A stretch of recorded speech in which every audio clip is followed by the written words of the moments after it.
Olá, tudo bem? Neste vídeo vamos resolver a questão número 16 do ENAD 2019, Engenharia Elétrica, que trata sobre teoria de controle moderno. Então vamos lá, vamos começar. Questão 16.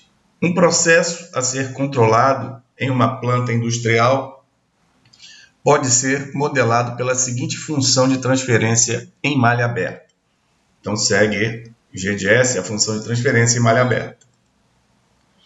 Considere que o sistema de controle em malha fechada seja resultante da aplicação de uma realimentação unitária negativa a essa planta e que esse sistema seja submetido a uma excitação de entrada na forma de um degrau unitário. Com base nessa situação, avalie as afirmações a seguir. 1. O sistema em malha fechada possui um polo em S igual a menos 2. 2. A saída do sistema apresenta erro estacionário em regime permanente nulo.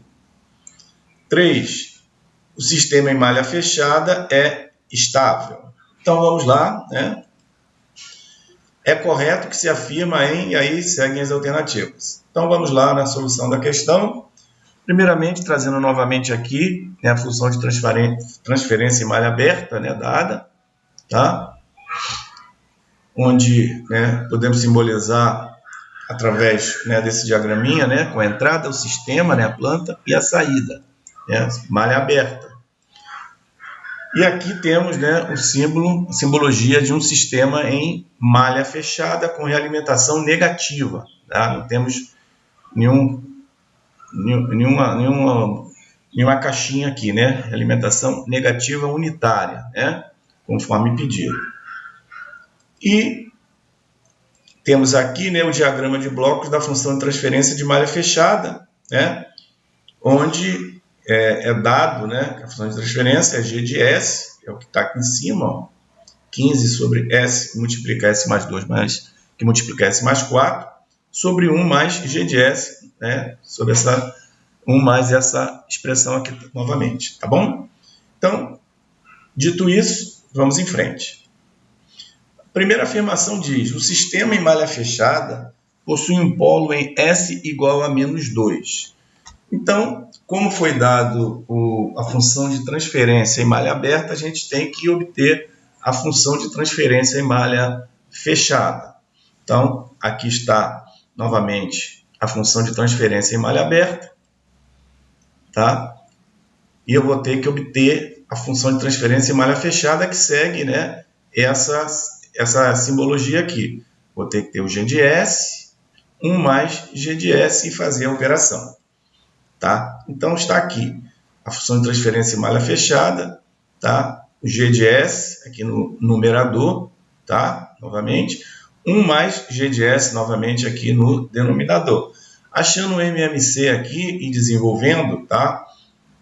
Você vai encontrar o numerador não alterou, no denominador tem essa situação aqui, já, né, com o MMC, né, dado por a informação do denominador, que é a mesma, né, da função de transferência de malha aberta. Tá? Então, aqui a gente percebe que fração dividido por fração, repete a primeira fração, inverte a segunda, eu vou cortar, né, o denominador. Tá? Esse denominador aqui vai ser cortado com esse, resultando apenas, né, no numerador 15 e no denominador a multiplicação S, que multiplica S mais 2, que multiplica S mais 4, mais 15. Um ponto interessante é que, no caso aqui, quando eu tenho realimentação negativa unitária, bastaria, né, não precisava nem fazer esse desenvolvimento, bastaria repetir a função de transferência e no denominador somar o valor do numerador, que é 15, como está indicado aqui, que eu estou trazendo aqui, ó. Tá, ok? Numerador, malha aberta, né? Ok? Que é o 15. Embaixo, denominador, malha aberta, S, que multiplica S mais 2, que multiplica S mais 4, mais o numerador de malha aberta, que é o 15, tá? Então, no caso, né, dessa condição do nosso problema aí. Mas o desenvolvimento completo, de qualquer forma, está aqui. Tá bom? Então, vamos seguir em frente. Como ele quer, né? A afirmação é que possui um polo de S-2, né? Em malha fechada. Eu substituindo aqui o S no denominador da função de transferência de malha fechada por -2, tá? Eu vou anular, logicamente, essa parte aqui do denominador, mas eu ainda vou ter, tá, o 15 aqui. Como no caso eu não anulei o denominador, tá?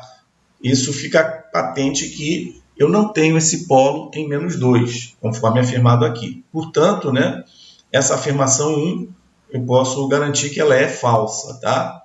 Como indicado aqui em cima, tá bom? Por conta, né, dessa situação aqui, ó.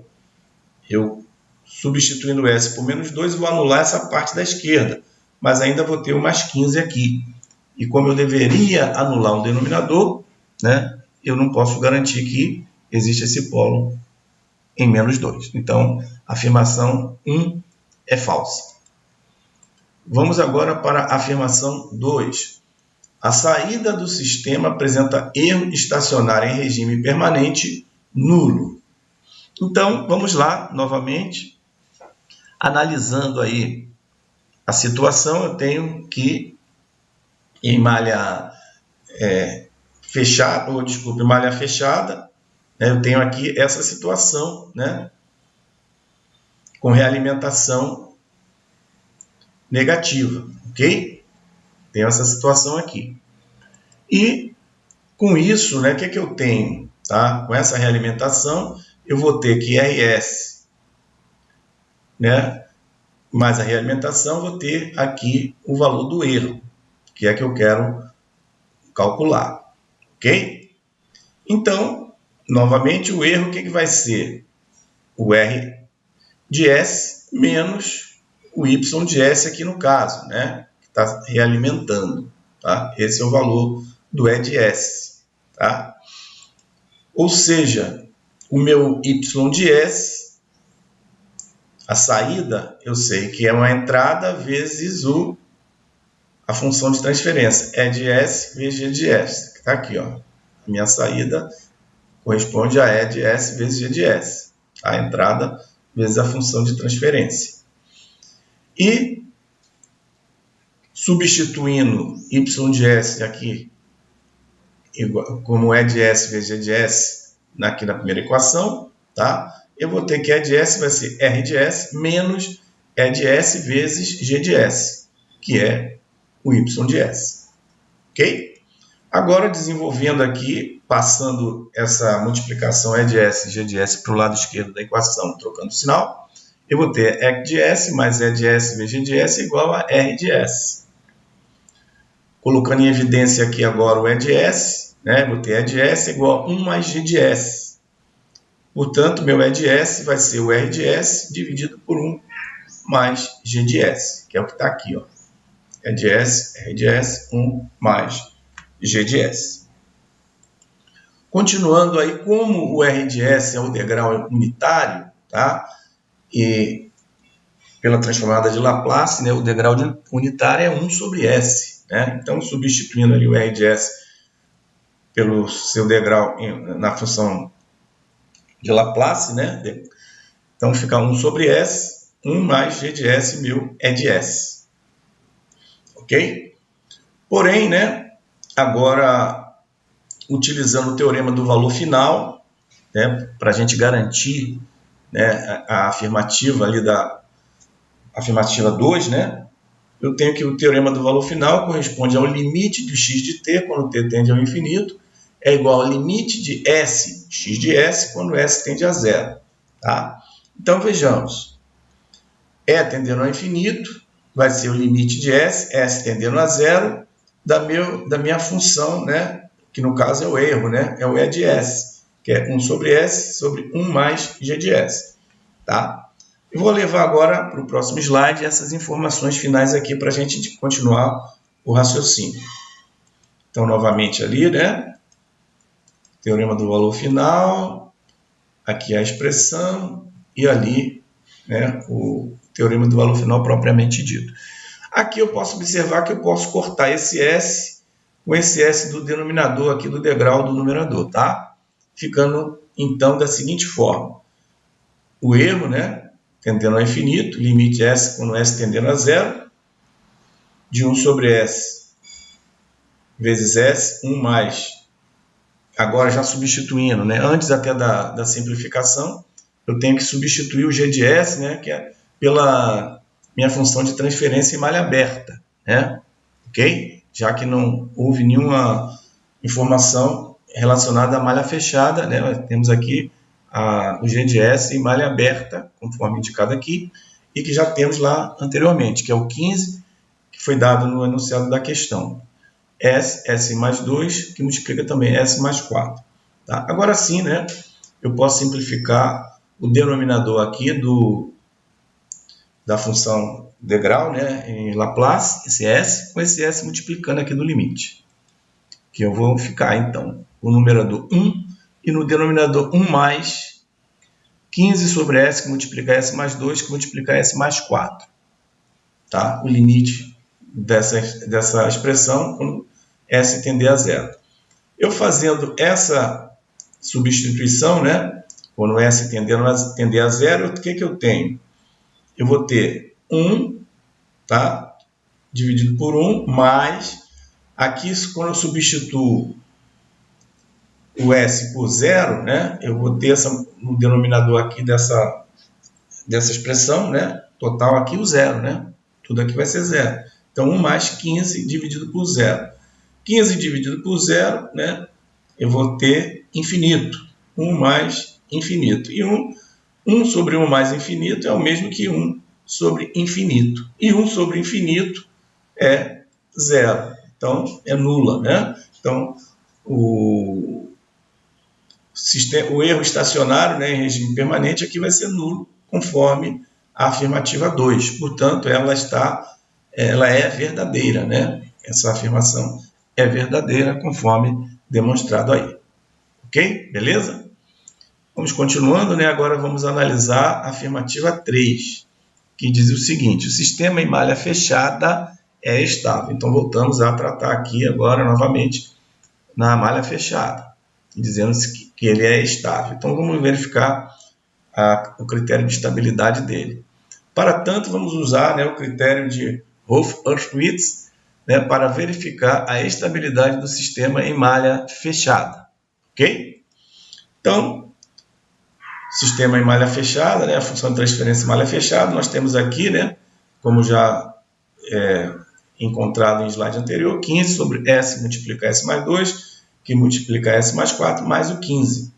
Então, para tanto, eu tenho que achar o polinômio aqui do denominador para encontrar as raízes dele, né? O objetivo é analisar as raízes do polinômio do denominador. Fazendo essa operação aqui no denominador, você vai encontrar, né, já aqui no diagraminha de bloco, 15 sobre S ao cubo mais 6S2 mais 8S mais 15, tá? Essa operação aqui do denominador da função de transferência em malha fechada. Então, para aplicar o critério de Hoffe, né, a gente coloca, né, em ordem decrescente, né, do maior para o menor, né, os expoentes de S. Como eu tenho aqui o máximo é S ao cubo, né? Então, S ao cubo, S ao quadrado, S elevado à primeira e S elevado a zero. Tá? E vou escolher agora os elementos, né, digamos, intercalados. Primeiramente, começando com S ao cubo, depois eu pulo, pego do S, depois eu pulo, pego o próximo, que no caso é zero. Então, vai ser 1, 8 e 0 aqui na primeira linha. Né? O tracinho tem 1, o 8 e o 0.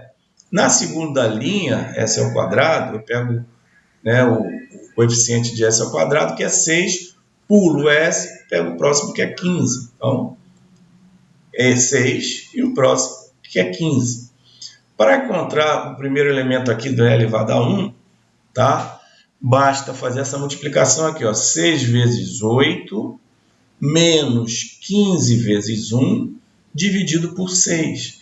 6 vezes 8, 48. 48 menos 15 dá 33, dividido por 6, que dá 5,5. Tá? Aqui faltou só colocar o próximo zero do S2, né? Que é o 6, 15 e o próximo zero. Tá? Então, aqui seria 5,5, como nós calculamos, né? E agora 6 vezes 0, menos 1 vezes 0, que dá 0, dividido por 6, que dá 0. Achar agora o número aqui, né, do relativo a S elevado a 0. Então, como é que encontra? Faz essa multiplicação aqui, ó, 5,5 vezes 15, menos 6 vezes 0, dividido por 5,5, que vai dar basicamente o 15, né? Sobrou só o 15, tá? Então aqui fica o 15. Repetindo, ó, 5,5 vezes 15, menos 6 vezes 0, que é 0, dividido por 5,5. Então, 5,5 eu corto, sobrou só o 15, né? E aí eu tenho, né, os elementos aqui da primeira coluna, todos com sinal positivo. Então, analisando ali, faltou aqui mais um zerinho, né, que o outro daria 0 seguramente. Pelo critério de Hurwitz, né, os elementos da primeira coluna, tá aqui, têm o mesmo sinal. Ok? Então, parte real dos polos é negativa. Se isso acontece, o sistema é estável, como a gente efetivamente deseja. Então, garantir aqui que a afirmativa 3 é verdadeira. O outro elemento aqui do critério de Hurwitz, mas para nós, no caso, ele só perguntou se é estável, então já está garantido que seja. É o caso de número de raízes com parte real positiva é igual ao número de mudanças de sinais dos elementos da primeira coluna do arranjo. Então, como não teve nenhuma troca de sinal aqui na primeira coluna, é mais uma forma de garantir efetivamente a estabilidade desse sistema em malha fechada. Portanto, essa afirmativa 3 também é verdadeira, ok? Beleza? Então, finalizando, né? O que temos aqui? Com base nessa situação, avalie as afirmações a seguir. Já foram avaliadas, né? A gente garantiu que a primeira é falsa, a segunda é verdadeira e a terceira é verdadeira. Portanto, né, a alternativa correta é a 2 e 3, né? Apenas a alternativa letra D. Beleza? Espero que a questão tenha sido útil para você. Antes de concluirmos, caso você ainda não seja inscrito no nosso canal, que se inscreva e também que deixe o seu like. Eu agradeço pela sua participação, convidando você para os próximos vídeos. Então, até lá!